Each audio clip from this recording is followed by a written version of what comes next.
नमस्कार. माधव मंथनमध्ये आपलं स्वागत आहे. लोकसभेच्या निवडणुका जवळ येत आहेत. पुढच्या 2-3 महिन्यामध्ये लोकसभेच्या निवडणुका, त्याचे निकाल जाहीर होतील. जसजशा निवडणुका जवळ येत आहेत तसं नेते लोकांचं एका पक्षातून दुसऱ्या पक्षात स्थलांतर करणं हे सुरू आहे. अशा प्रकारे स्थलांतर केलेल्या लोकांना आवडत नाही. मग लोक म्हणतात, अहो कालपर्यंत तर ते हिंदुत्ववादी होते, आज तुमच्या सेक्युलर पक्षात तुम्हाला हे कसे चालतात? किंवा कालपर्यंत यांच्यावर भ्रष्टाचाराचे आरोप होते, मग आज हे तुमच्याकडे आल्याबरोबर शुद्ध झाले का? लोक असे प्रश्न विचारणार. आणि ह्या सगळ्यातनं मग हे असं घाणेरडं राजकारण, आम्हाला राजकारणामध्ये रसच नाही, आम्हाला राजकारणात इंटरेस्टच नाही, असं म्हणून चालणार नाही.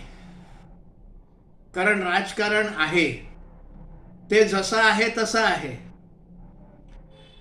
आपल्याला जरी राजकारणात इंटरेस्ट नसला तरी राजकारणाचं अस्तित्व आहे. राजकारणाचं अस्तित्व आपण झिडकारू शकत नाही, नाकारू शकत नाही. निवडणुका येणार, मतदान होणार, कोणीतरी सत्तेवर येणार, आपल्याला आवडो वा न आवडो, म्हणजे होणारच आहे, इनएव्हिटेबल आहे. ते काय आहे, कसं आहे, का आहे, काय त्याच्यामध्ये होत आहे, त्याचे परिणाम काय होतील, याचा बारकाईनं विचार केला पाहिजे. मग एखादा पक्ष एखाद्या दुसऱ्या पक्षातल्या नेत्याला जेव्हा घेतो, तो का घेतो? तर मुख्यतः हा येणारा नेता आपल्याबरोबर किती मतं आणतो, आणि मग तो जे मतं आणतो त्यामुळे आपल्या सीट विधानसभेत असोत किंवा लोकसभेत असोत किती वाढतील, याचं गणित बसवलं जातं. मी मार्केटिंग केलेलं आहे आणि त्यामुळे लगेच त्याची मार्केटिंगशी फक्त मर्यादित तुलना केली पाहिजे. पण जेव्हा मार्केटिंग एक्झिक्युटिव्ह म्हणून एखाद्या मार्केटिंगमधल्या एक्झिक्युटिव्हला नवीन कंपनी अपॉइंटमेंट देते, तेव्हा सरळ साधं गणित असतं की हा आपल्याबरोबर किती कस्टमर आणणार आमच्या कंपनीमध्ये. व्यापार वेगळा, राजकारण वेगळं, पण तत्व एकच आहे. एखादा नेता जेव्हा दुसऱ्या पक्षात जातो तेव्हा ह्या पक्षात गेल्यामुळे आपल्याला काय फायदा होईल याचा तो विचार करतो. अनेक नेते असे आहेत की ते त्यांच्या मतदारसंघात त्यांचं असं काही स्थान आहे की त्यांना निवडून यायला कुठला पक्ष लागतो असं नाही. ते कुठल्याही पक्षात गेले तरी त्यांचं त्या क्षेत्रात, मतदारसंघात एवढं वर्चस्व असतं की ते तिकडनं निवडून येणारच आहेत. मग आपण जर निवडून येणार आहोत तर मग कुठल्या पक्षात आपण जायचं, कुठला पक्ष सत्ताधारी होणार आहे त्या पक्षात आपण जायचं. अशी मग या पक्षातून त्या पक्षात, त्या पक्षातून या पक्षात, असं हे नेते लोकांचं सुरू असतं. हे आपल्या हातातलं नाही. कोण सत्तेवर येणार आहे हे कोणीतरी तर येणारच आहे, आपल्याला आवडो वा न आवडो. मग मतदार म्हणून आपण काय केलं पाहिजे? ही सगळी गणितं चालणार राजकारण असंच आहे. आणि हे फक्त भारतातच आहे असं नाही, तर जगातल्या सगळ्या देशांमध्ये अशा प्रकारचं राजकारण चालतं. अगदी अमेरिकेत सुद्धा, इंग्लंडमध्ये सुद्धा, जिथे लोकशाही कितीतरी शेकडो वर्षाची जुनी असं, भारतातही तसं चालतं. आपण मतदार म्हणून विचार काय करायचा? आपण विचार हा करायचा, पंतप्रधान किंवा मुख्यमंत्री किंवा जो प्रमुख, सरकारचा प्रमुख, हा आपल्याला कोण पाहिजे? सरकारचा प्रमुख कोण झाला तर आपल्याला हवं असलेलं मिळेल. म्हणजे 2-3 उदाहरणं देतो, मुंबईतल्या लोकांना लगेच लक्षात येईल. मेट्रो रेल्वे, त्याचं काम पुढे न्यायचं, लवकरात लवकर पूर्ण करायचं आणि लोकांची सोय करायची. हे व्हायला हवं आहे का नको आहे? मग व्हायला हवं असेल तर कोण सत्तेवर आलं पाहिजे? व्हायला नको असेल तर कोण सत्तेवर आलं पाहिजे? एक साधं उदाहरण दिलं. आणि असंही म्हणून चालणार नाही राजकारणाचा आमच्याशी काय संबंध, सगळे राजकारणी सारखेच. इतकं ते सोपं नाही आहे. म्हणूनच हे मेट्रो रेल्वेचं उदाहरण दिलं. मेट्रो रेल्वे सुरू झाली तर आपल्यापैकी प्रत्येकाच्या किंवा त्या मेट्रो रेल्वेच्या आजूबाजूला जे राहणार आहेत ते त्याचा उपयोग करणार आहेत, त्यांच्या जीवनामध्ये त्याचा फरक पडतो. मग सगळ्याच गोष्टी, अन्नधान्याचे भाव काय, भाज्यांचे भाव काय, शेतकऱ्यांना योग्य भाव मिळतो की नाही, हे महत्वाचं आहे. तरच मग देशाची प्रगती, शेतीची प्रगती आणि आपलं रोजचं आयुष्यमान याचा संबंध येतो. हा विषय त्यासाठी महत्वाचा आहे. मागे एक पंतप्रधान राजीव गांधी येऊन गेले. त्यांनी एक खंत व्यक्त केली आणि खरी होती त्यांची खंत. त्यांनी असं म्हटलं, आम्ही केंद्रातून जर 1 रुपया पाठवला तर लाभार्थीला फक्त 15 पैसे मिळतात. म्हणजे मग 85 पैसे हे त्या पाईपलाईनमध्ये जशी भोका आणि पाणी काढलं जातं तसे ते 85 पैसे हे गळतीमध्ये गेले. मग ही गळती थांबवायची का नाही थांबवायची हे आपण ठरवायचं आहे. कोण आला तर गळती थांबेल आणि कोण आला तर गळती थांबणार नाही, ह्याचा अभ्यास हा आपल्याला असला पाहिजे. आणि म्हणून राजकारणात आम्हाला इंटरेस्ट नाही म्हणून चालत नाही.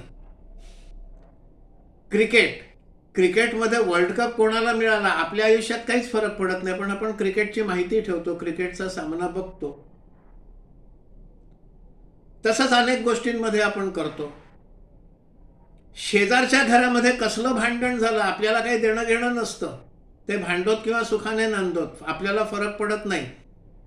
पण शेजारच्या घरामध्ये कोण कोणाशी भांडलं याचं गॉसिप म्हणतात त्याला, हे गॉसिप सुरू असतं, तेही आपण करतो. फक्त राजकारण म्हणजे विटाळ असल्यासारखं पाहतो ज्याचा प्रत्यक्ष आपल्या आयुष्याशी संबंध आहे.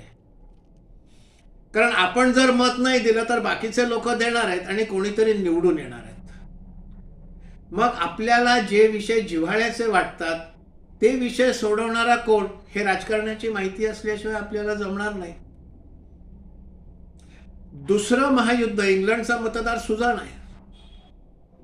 दुसऱ्या महायुद्धाच्या वेळेला इंग्लंडला कळलं महायुद्ध जर जिंकायचं असेल तर चर्चिल पंतप्रधान झाला पाहिजे. हे इंग्लंडच्या मतदाराला कळलं. त्यांनी चर्चिलला पंतप्रधानाच्या गादीवर बसवलं. युद्ध संपलं. युद्धामुळे इंग्लंडच्या अर्थकारणावर मोठा ताण आला. त्यातनं मग आपल्या देशाला बाहेर काढलं पाहिजे, इंग्लंडला काढलं पाहिजे. मग तिकडचा मतदार, चला चर्चिलनी युद्ध जिंकलं म्हणून आंधळेपणाने चर्चिलला मतं दिली नाहीत. युद्धाच्या नंतर आता अर्थकारण रुळावर आणलं पाहिजे म्हणून इंग्लंडच्या मतदारांनी क्लेमेंट ॲटलीला मत दिलं आणि ॲटली हा इंग्लंडचा पंतप्रधान झाला. आणि मग त्यांनी जे काही निर्णय घेतले त्यातनं इंग्लंडचे अर्थकारण हे बऱ्यापैकी रुळावर आलं. आपल्याला ओरिसा राज्य माहिती आहे. ओरिसा राज्यामध्ये फुलबनी वगैरे जे जिल्हे आहेत म्हणजे दक्षिण ओरिसा, कंधमाल, फुलबनी हे प्रगत आहेत तो भाग. उत्तर ओरिसा हा तसा मागे पडलेला आहे. आपल्याकडे विदर्भाचा अनुशेष वगैरे विषय चालतात. हा काय आहे, राजकारणाशी मला काय देणं घेणं असं जो म्हणेल त्याला विदर्भाचा अनुशेष काय हे देखील माहिती नाही. तसंच ओरिसामध्ये होतं. उत्तर ओरिसा थोडा मागासलेला, दक्षिण ओरिसा पुढाडलेला आणि त्यामुळे ज्याला रिजनल इम्बॅलन्स म्हणतात.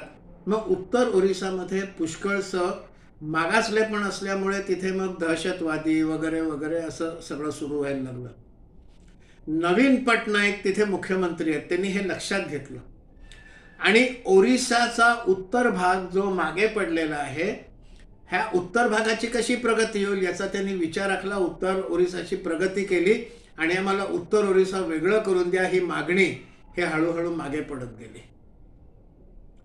मग अशा प्रकारे राज्याचा सर्वांगीण विकास आणि सर्व व्यापक विकास करणारा कोण, तो मुख्यमंत्री ओरिसाने निवडला.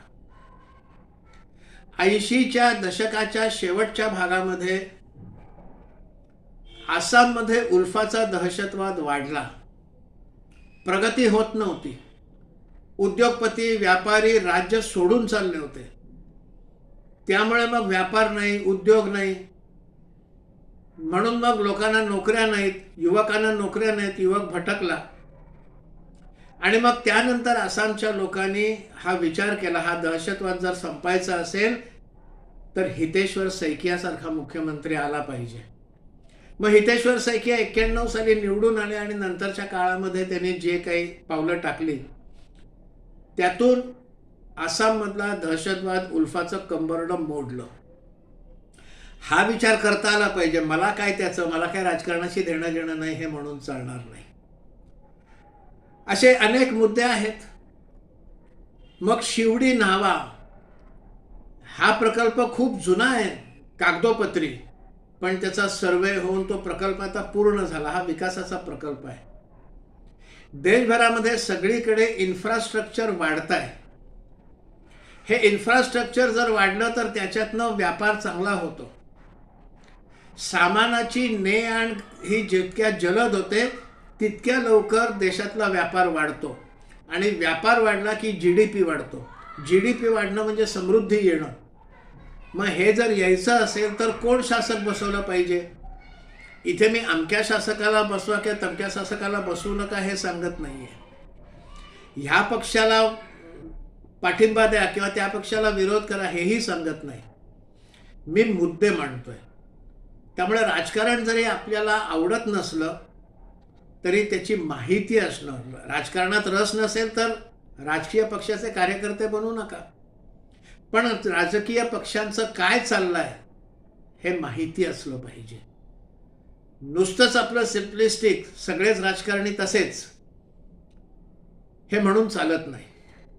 इथे आणखीन एक लक्षात घेतलं पाहिजे, आपल्याकडे संसदीय लोकशाही आहे. संसदीय लोकशाही हा आकड्यांचा खेळ आहे, गेम ऑफ नंबर्स.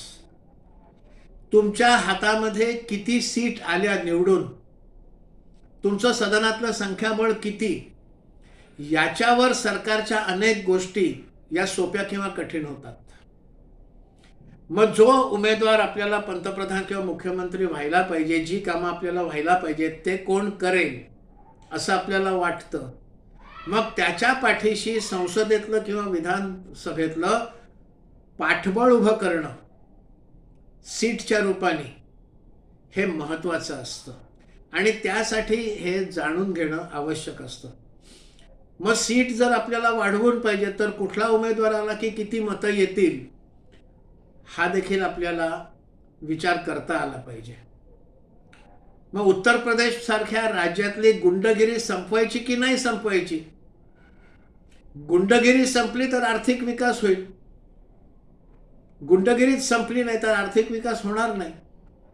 मग आपल्या राज्याचा विकास साधायचा का नाही साधायचा? राज्यामध्ये जर का शांतता असेल, राज्यामध्ये जर का वीज, पाणी, रस्ते हे इन्फ्रास्ट्रक्चर पुरेसं असेल तर व्यापार दुसऱ्या राज्यात जात नाही, दुसऱ्या राज्यातले व्यापार येतात आणि मग समृद्धी येते, नोकऱ्या मिळतात, सुबत्ता येते. हे सगळं आपल्याला जर हवं असेल तर आपल्याला काय काय हवं हे आधी आपल्याला ठरवायला पाहिजे आणि मग आपल्याला जे हवं आहे ते कोण देऊ शकेल त्याला मत दिलं पाहिजे. मी अमक्याला मत द्या किंवा तमक्याला देऊ नका हे इथे सांगत नाहीये. मी मुद्दे काय काय आहेत, विचार करण्याची दिशा याबद्दल बोलतो आहे. निवडणुका येत आहेत, थोडंसं आपल्याला माहिती असलं पाहिजे. अनेक मुद्दे असतात, वरवर दिसतात, काही मुद्दे आपल्याला आवडत नाहीत, पण ते का होत आहे याच्या खोलात जाणं आवश्यक आहे.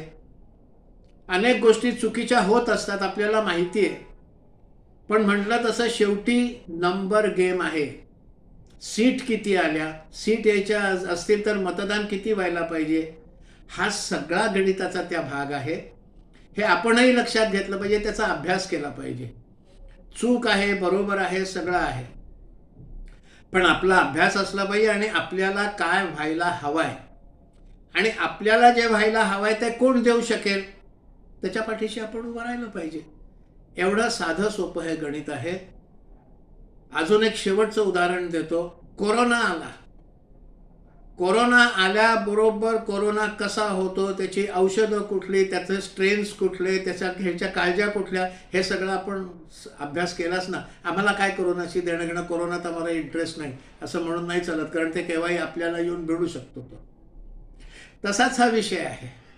हे सगळं आपल्याला येऊन भिडतं मला याच्यात इंटरेस्ट नाही म्हटल्याने आपली सुटका होत नाही.